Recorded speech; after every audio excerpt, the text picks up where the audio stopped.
Using a levels adjustment layer to fix tone problems in color images.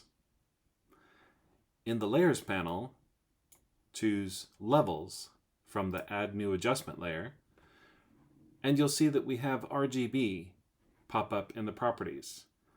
Now let's look at each one of these channels one at a time, and you can see each of them occupy different parts of the histogram here. So that means we need to adjust all of them separately. We'll start with the red.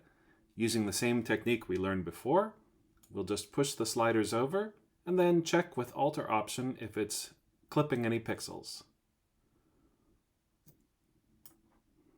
And we'll do that for the highlights as well.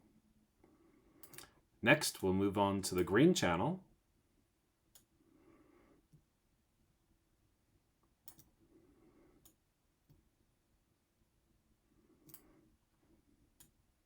And finish with the blue.